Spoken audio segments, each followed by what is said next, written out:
Isso aí, pessoal. Vamos ver se a gente faz metade de uma revisãozinha bem rápida da hidrodinâmica. Difícil vai ser rápido, tanto no detalhe. E vamos fazer alguma coisa já pensando mais pra frente no nosso volume 3. Eu ainda estou encasquetado com ótica, hein? O que vocês viram de ótica até agora? Ótica geométrica? Não, princípio ótica geométrica? Câmara escura?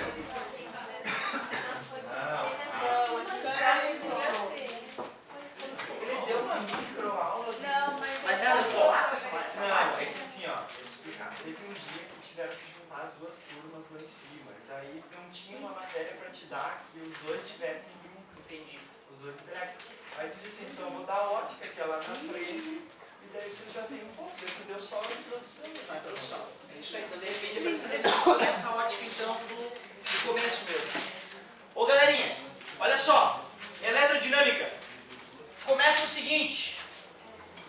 Se eu tenho um material condutor e deixo partículas elétricas fluírem, a maioria para o mesmo lado, ou seja, se há um certo movimento ordenado de cargas elétricas no condutor, a gente diz que esse condutor apresenta corrente elétrica.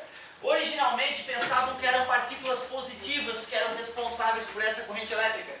E aí a gente diz que é o sentido convencional.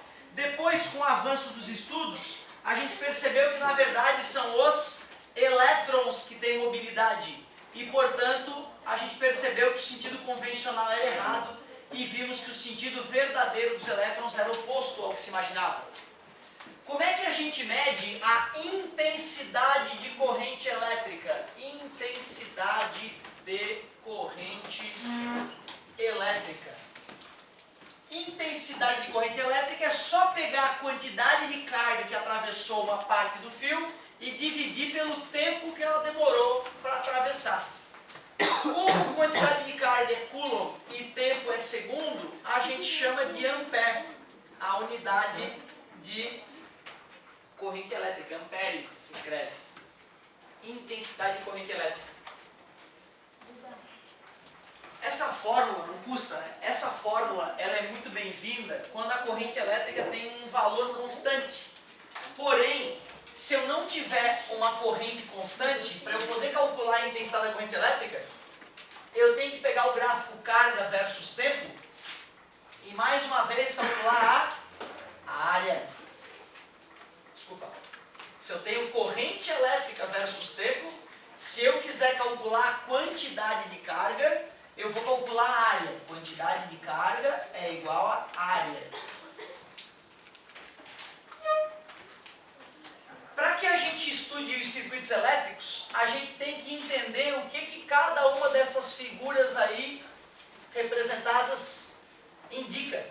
Essas linhas retas são fio-condutores de resistência elétrica desprezível. Esse indivíduo é chamado de resistor, e como o nome diz, ele resiste à passagem de corrente elétrica.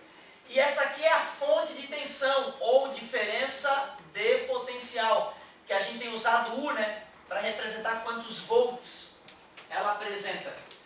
A corrente convencional, como é de partículas positivas, vai do mais em direção ao menos, embora os elétrons estejam fluindo no sentido oposto.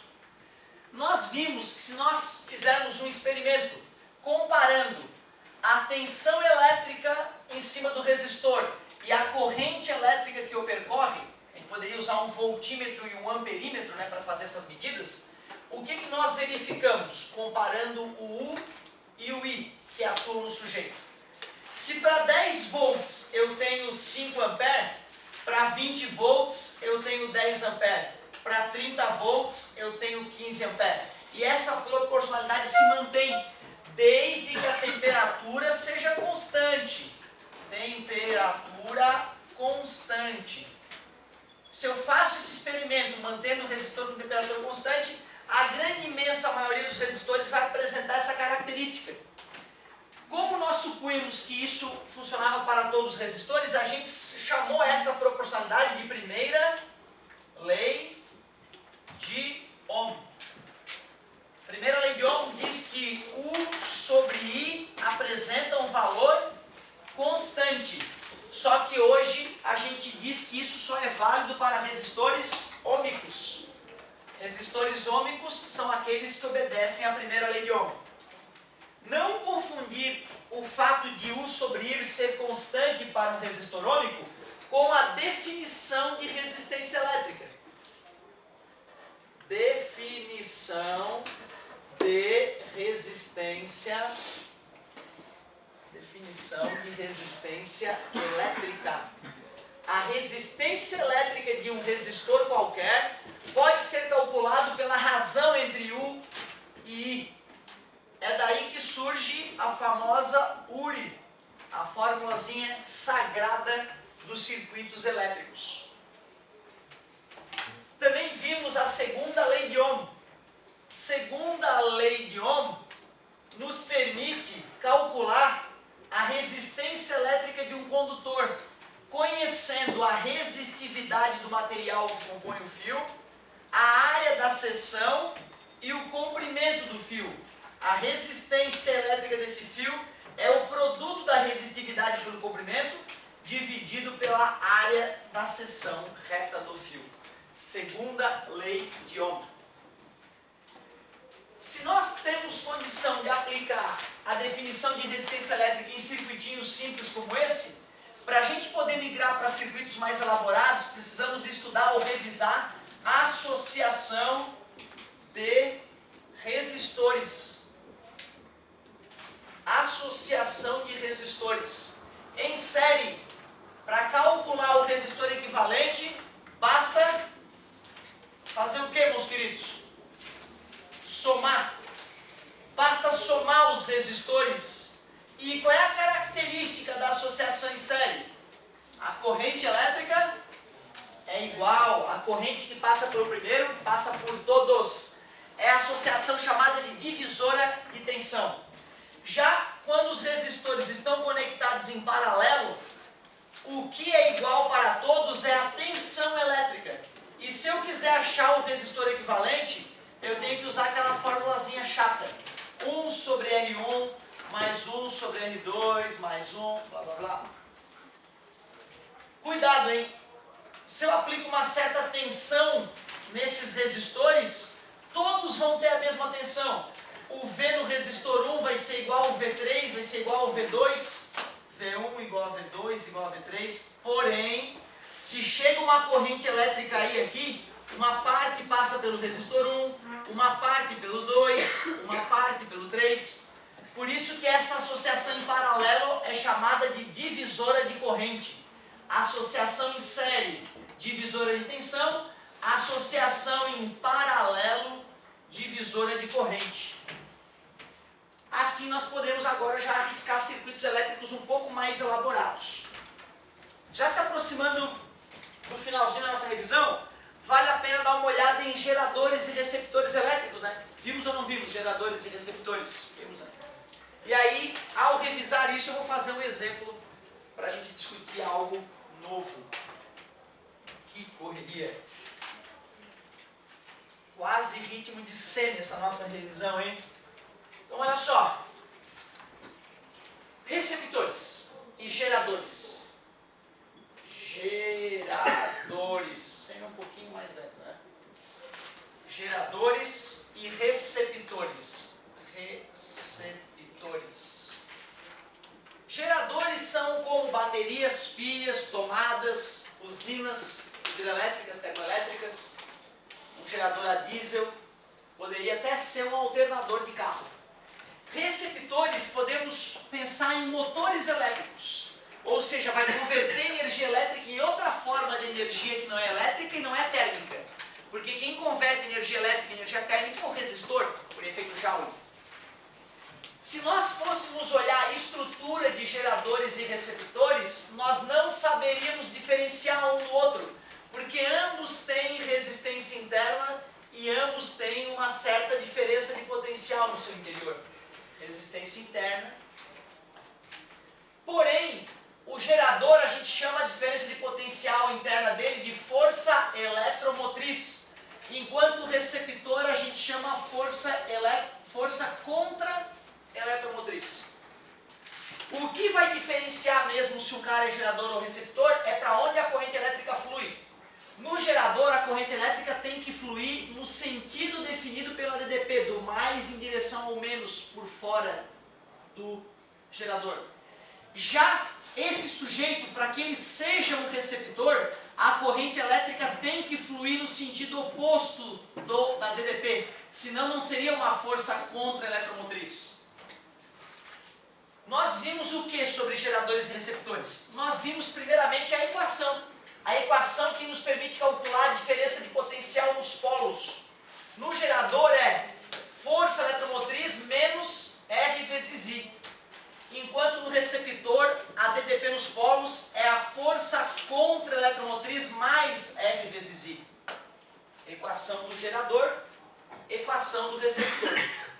Se eu for fazer um gráfico da tensão nos polos versus a corrente que percorre esses dispositivos, eu teria a chamada curva característica. A do gerador é sempre uma reta decrescente, que parte da força eletromotriz e vai até a corrente de curto-circuito, enquanto a curva característica de um receptor parte da força contra-eletromotriz e isso cresce linearmente. Eu já vi um vestibular fornecer essas 4 curvas características aqui, ó. Essas 3 curvas características, perdão. 3. E perguntar qual é de quem. Né? Tu tinha uma tabelinha com elas e tinha lá 1 gerador, 2 receptor, 3 resistor e assim por diante.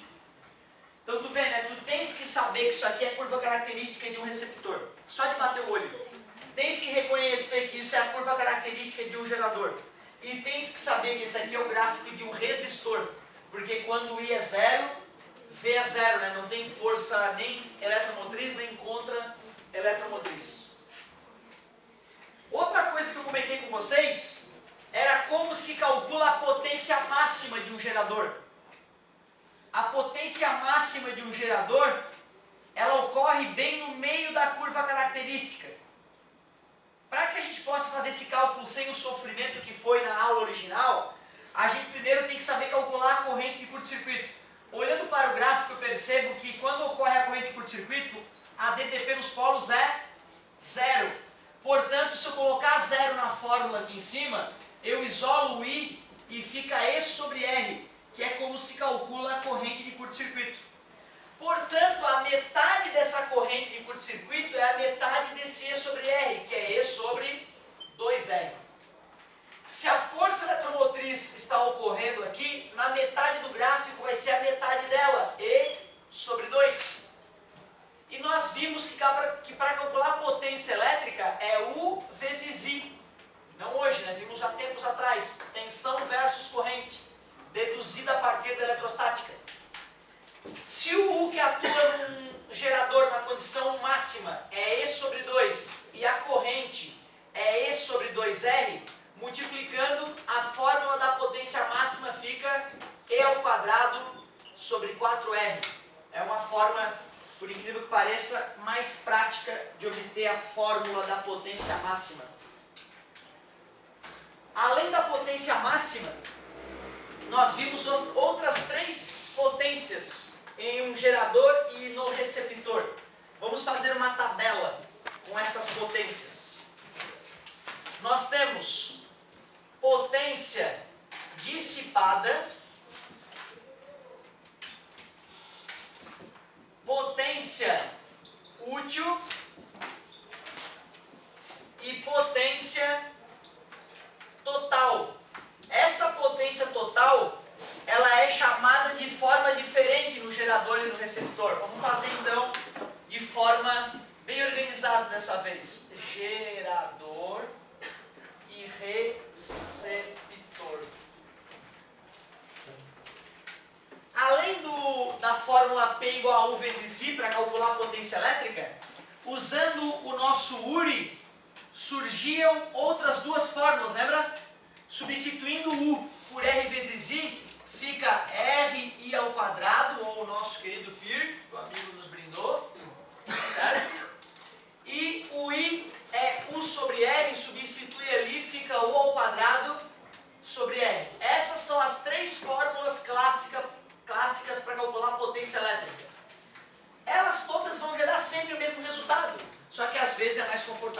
uma, às vezes outra.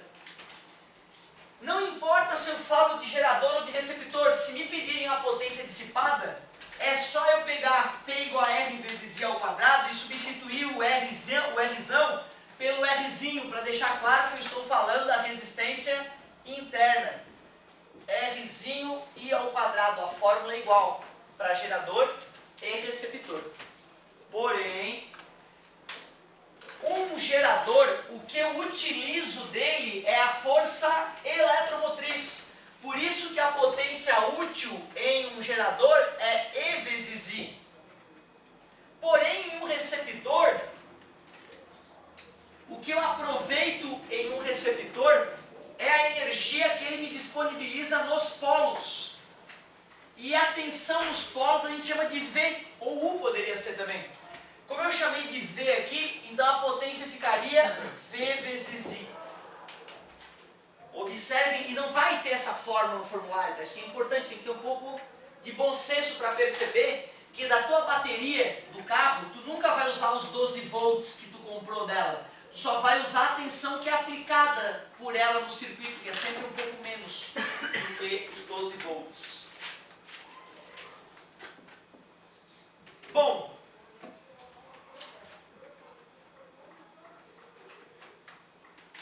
continuando, potência total. A potência total em um gerador, ela é a potência consumida a partir dos polos do gerador. E aí olha só como inverteu aqui, ó. Já a potência total de um receptor é aquilo tudo que eu estou gerando. É chamado de potência gerada. O meu medo, pessoal, é isso aqui, ó. Olha para essas fórmulas. Olha como elas se invertem.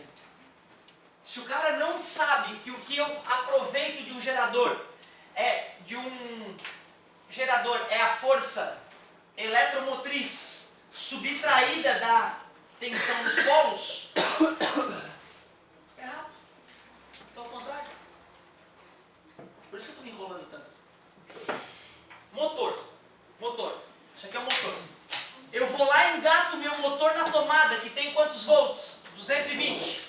Aí eu só vou aproveitar uns 200 volts, porque parte desses 220 volts vai ser perdida na resistência interna. Então no motor o que eu aproveito é a força eletromotriz. No motor, mas isso aqui não é um motor, né? É isso aqui que é um motor. Comigo, que merda agora, pô. Gerador, eu falei pra vocês que isso era uma bateria. Uma tomada, não é isso? Gerador. Comprei uma bateria de carro. Ela tem quantos? 12 volts. Vou aproveitar tudo isso? Não. Vou aproveitar só os 10 volts que ela me aplica no motor de arranque, por exemplo. Porque eu comprei 12 volts, mas eu perco algo na resistência interna. Então o que eu aproveito é o V. É V vezes I. Um receptor é como um motor elétrico. Tu comprou um aparelho que tu liga nos 220 volts da tua casa. Só que ele só vai converter 200 volts em movimento. Portanto, o que eu estou aproveitando não é o que eu botei na tomada. É o quanto eu estou aproveitando na força contra a eletromotriz. Esse aqui é que deve ser E vezes I. Quando eu coloquei a minha bateria para funcionar, ela estava gerando 12 volts, mesmo que eu estivesse aproveitando menos. Então eu estou gerando E vezes I. Enquanto do meu receptor, do meu motor, o consumo dele vai ser aquilo que eu conectei na tomada, os 220 volts. Por isso, V vezes I. Tu vê que perigo, né? Se o cara bota no automático e não faz consciente da merda na hora, tem que estar consciente do que está fazendo. E eu repito, essas fórmulas não estarão presentes para vocês. Potência dissipada, potência útil, e essa potência total é chamada de potência gerada e de potência consumida. G de gerada, C de consumida. Pela lei da conservação de energia, a potência gerada é a potência útil mais a potência dissipada. Ou a potência consumida é a potência útil mais a potência dissipada, seja para geradores ou receptores.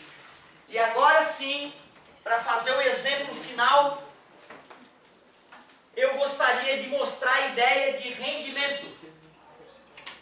Rendimento, assim como nós fizemos em termodinâmica, é lucro sobre investimento. Por isso que vai ser diferente nos geradores e nos receptores. Nos geradores vai ser potência útil sobre potência gerada. Isso dividido por isso. Cortando I com I, fica V sobre E. Isso para os geradores. Para o receptor, o lucro é a potência útil e o investimento é a potência consumida. E' vezes I dividido por V vezes I, corta o I, fica E' sobre V. Não se esqueçam que nesse V é a tensão nos polos. V igual tensão nos polos. Nos polos. Agora sim. Para fazer um exemplo parecido com o que eu fiz para o Intelectus 1, foi um exemplo já de um nível razoável, vamos criar uma situação aqui, ó. Espero que os resultados bem bonitos como o feito hoje de manhã. Olha só uma questão legal para a gente colocar em prática o que foi revisado agora. Imaginem vocês que eu pego dois geradores e conecto eles em série. Dois geradores. Um deles com resistência interna de 1 ohm e 8 volts, o outro com resistência interna de 2 ohms e 12 volts.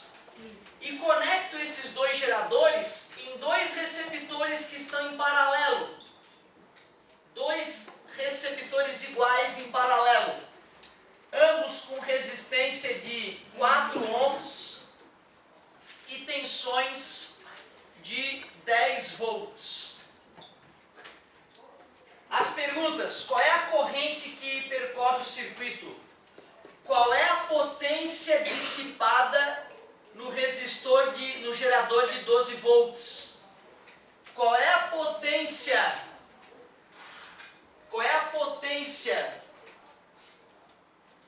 útil em um dos receptores? Essas são três perguntas legais para se fazer num circuito como esse. Então, já é uma questão de nível médio aí, pelo menos, para a gente se incomodar um pouquinho. Como é que vocês me recomendam matar essa questãozinha aí, este exemplo de eletrodinâmica? Alguém dá alguma dica aí? Gerador A, gerador B, receptor C e receptor D. Foram conectados nesse circuito. Eu quero saber a corrente elétrica, a potência dissipada no gerador B, a potência dissipada em B, e a potência útil em um dos receptores. Poderia ser o C ou o D. Vamos no D. Como é que eu faço essa brincadeira? Me ajudem. Pode errar à vontade, meu querido. Transformar os dois em Acoplamento de geradores. Eu posso pegar esses dois geradores e transformar num só, né? Qual seria a resistência interna dele? 3, porque está em série, parabéns. Se um gera 8 volts e o outro 12 ao todo, pô, que show! Ficou um gerador só, fácil de pensar. Esses dois receptores são idênticos, estão em paralelo. Dá para transformar num só? Vai dar para transformar num só. Em paralelo, 4 ohms com 2 ohms, 4 ohms com 4 ohms. Lembra que quando é igual, é só pegar o número de resistores e dividir? Como são dois resistores iguais, 4 dividido para 2, 2. Nem precisa fazer 1 sobre 4 mais 1 sobre 4, que é dar 2 sobre 4. Invertendo, 4 sobre 2, 2. E cuidado, quando coisas estão conectadas em paralelo, tem a mesma tensão, né? Então 10 volts com 10 volts continua 10 volts. Essa é a parte perigosa. Agora, se nós sabemos que o cara de cima é um gerador e o cara de baixo é um receptor, fica fácil usar o URI, né? Um cara gera 20 volts, enquanto o outro consome 10. E esses resistores estão em série, 3 mais 2, que vai dar 5. E aí está multiplicando, passa dividindo, a corrente é 2 amperes. A primeira pergunta foi respondida. Vai circular 2 amperes. Potência dissipada nesse sujeito. Como é que se calcula a potência dissipada? Deixa eu ver. R I ao quadrado. O R é 2. E o I também é 2. 2 ao quadrado. 2 vezes 2, 4. Vezes 2, 8 watts. Respondemos também. Respondemos a letra A. Respondemos a letra B. Falta só um item a calcular, o item C. A potência útil neste sujeito, no receptor D. Como é que é potência útil em receptores? Potência útil em receptores, E' vezes I. E' vezes I. Potência útil. Potência útil é igual. Quem é o E' do cara? 10 volts. E que corrente percorre esse cara?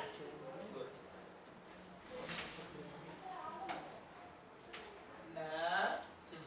2 amperes chega por aqui, né, meus queridos? E aí vai quanto por cima e vai quanto por baixo, já que chega a 2 e eles são idênticos?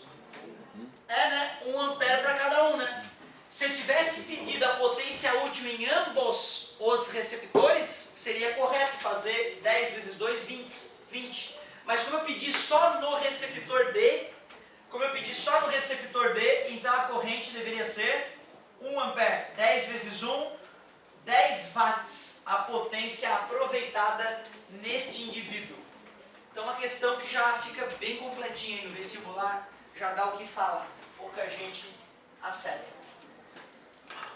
Meu Deus, é muita coisa, cara. E não foi tudo.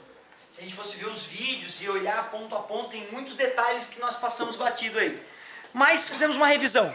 Quem de repente não lembrava de nada, agora pode arriscar uma questãozinha ou outra e trazer a dúvida na próxima aula. Chega de revisão, eu queria então de repente começar a ótica, já que, de acordo com vocês, a gente não viu ótica direito ainda, certo? Vamos revisar tudo de ótica, fazer do começo.